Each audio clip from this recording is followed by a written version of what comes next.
That's huge. I think that's the pinnacle of international cricket, winning a one-day World Cup, especially over here in India in front of a crowd like this. Phones off, please, Cole. First press conference. Can we get rid of that bloke? Yeah, that's huge. It's been a big year for everyone, but our cricket team's been to here in India, Ashes World Test Championship, and to top it off with this is just huge. And these are the moments that you'll remember for the rest of your life. So why is it the pinnacle? It's just every international team comes together. You only get a shot at it every 4 years. Even if you have a 10-year career, you might only get 2 chances at it. And it's just the whole cricket world stops for this World Cup, so it doesn't get any better. Yeah, much better. But you always spoke about the 2015 World Cup being like a highlight of your career. But to win a World Cup in India, this stadium with so many people, and the silence you spoke about as well, like, can you just take us through that journey today, like from getting to the ground to now? Yeah, I mean, I always like to say I'm pretty relaxed, but I was a little bit nervous this morning. Just pacing around, waiting for it to kind of get started. Just seeing the sea of blue in the hotel, getting nearer the ground and just seeing the sea of blue making its way to the ground, all the cars parked with their selfie cameras out. You knew you were walking into something pretty special, and then to walk out, for the toss and just see 130,000 blue Indian shirts, it's an experience you'll never forget. So awesome day, and I mean the good thing was they weren't too noisy for most of it. Pat, a couple of things. Now that it's run and won, what did you really think of the pitch? And B, what was behind the decision to bowl first, given how well it worked out? The pitch played pretty well, actually. It was quite slow and basically, no bounce. But I don't think the bounce was anything different to anywhere else in the tournament. Probably didn't spin as much as I thought it was. Yesterday it looked really dry. But it was quite firm today, so the wicket was fine really. And then the toss, we were kind of umming and ahhing right up until the toss really. But I thought half a chance of the wicket getting better tonight. And in a World Cup game, you can make a mistake bowling and it doesn't really matter too much. But if you make a mistake batting and you're under pressure, it can be fatal. So it just felt like it was the right time to go out and have a bowl. And just given how big a year it's been for you on so many fronts, how are you feeling, just I suppose emotionally, given the spectrum of emotions you felt this year?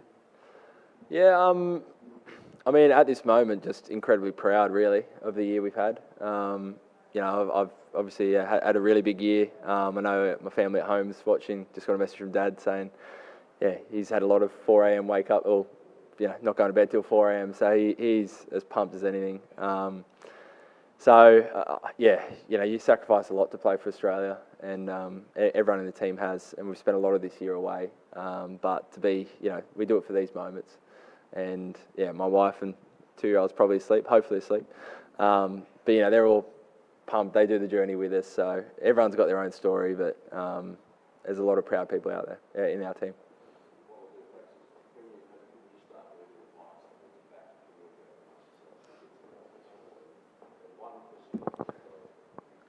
But as a leader, we saw very good leadership from you. We saw especially going back to Afghanistan when you made a good supporting role with Maxwell.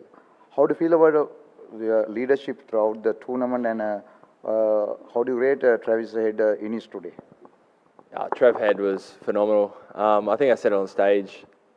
I mean, I think a lot of credit should also go to Andrew McDonald and George Bailey, the selectors, to take a punt. He had a broken finger or broken hand for the half of the tournament, but to keep him in the squad was a huge risk. And the medical team were fantastic, obviously, to get him into a place where he could perform. So that was a big risk. I think we could have been made to look really silly if that didn't pay off, but you got to take those risks to win a tournament. And Trav, the player, we've seen in Test cricket, he epitomised everything I want out of a cricket team. He takes the game on, he plays with a smile.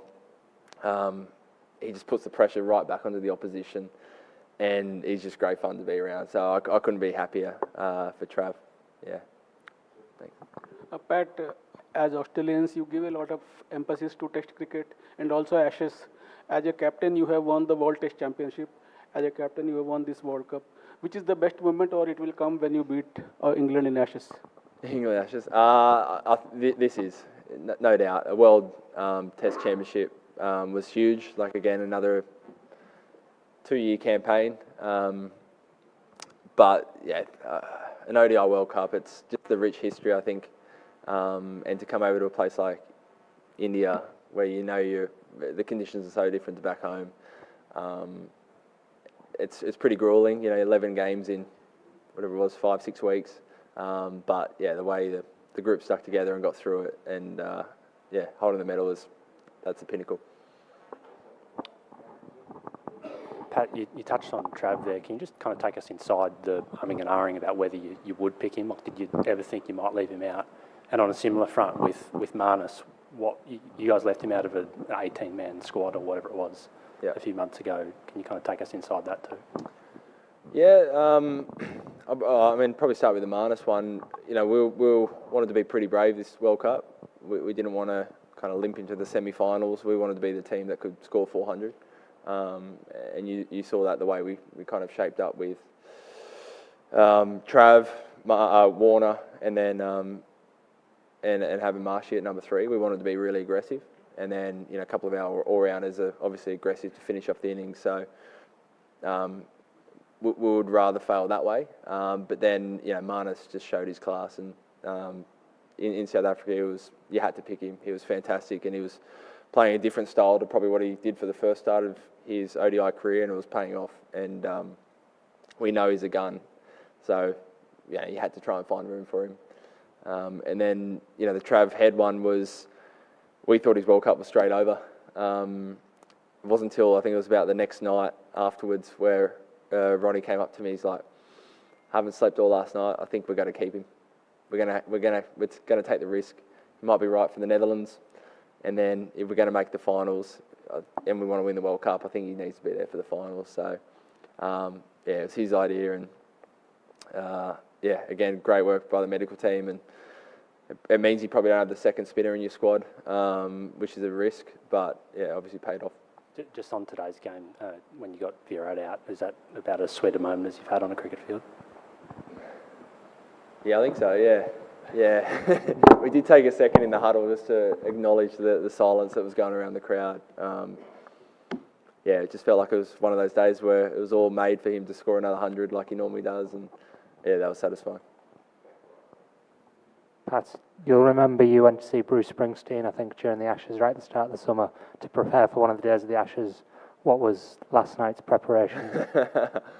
Boss wasn't playing at Ahmedabad last night.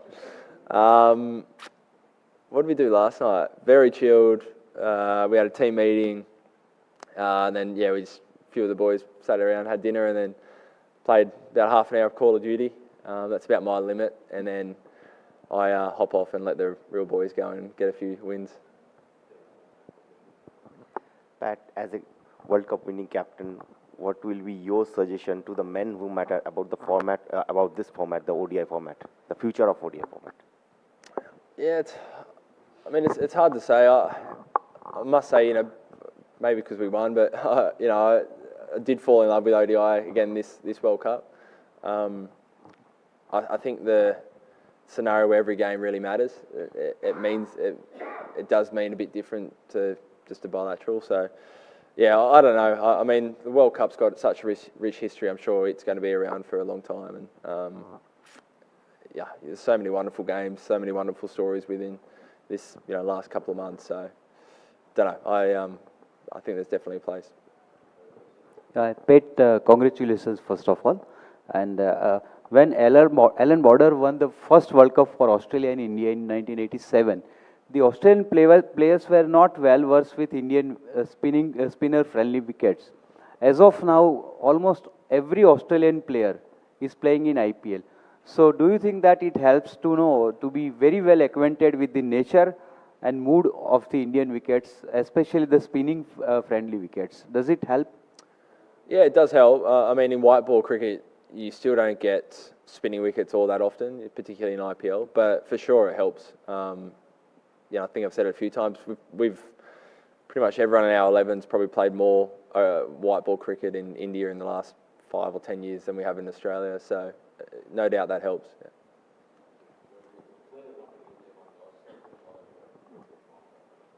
Pat, there's been a couple of years where Australia they had a really tough time and going through, and yet you've come out, you won a World Test Championship, you now won a World Cup. Is it fair to say that Australia's back on the perch as the best side in the world? Yeah, I mean, I don't know, it's probably for others to judge that, but yeah, couldn't be prouder of the team for the last 2 years. We've had some tough series, but we've won some amazing series as well, and everyone stood up, and we feel like we've got a great red ball team, and the white ball team's won 2 trophies in the last few years, so it's things are looking pretty rosy. Yep.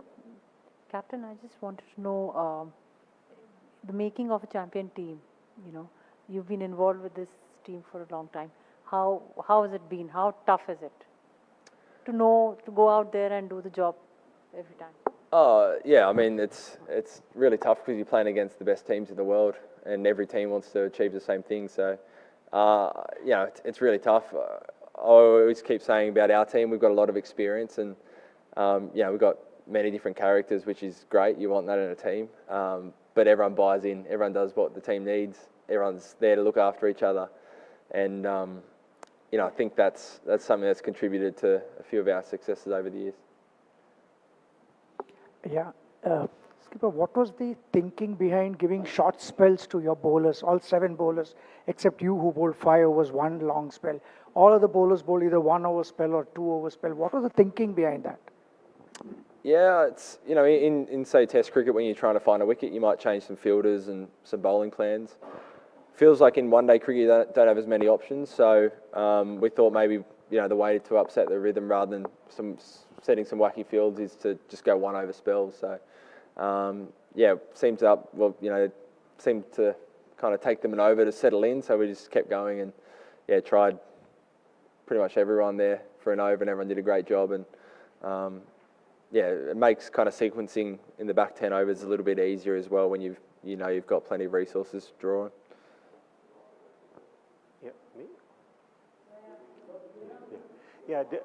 Did it help that Australia had faced more crisis situations than India? Did it help in conquering the fear of failure in the final? Hard to say. It's really hard to be standoffish in a final. But we made it really clear in the group we're all in on making sure we weren't the team that stood off today. We wanted to take the game on, play the way that got us to the final, and maybe that comes from playing other finals before, also maybe missing out on some other finals in different tournaments. But I can't speak for the opposition, but the group today was as confident going into finals as I've seen the team. Thank you. Cheers.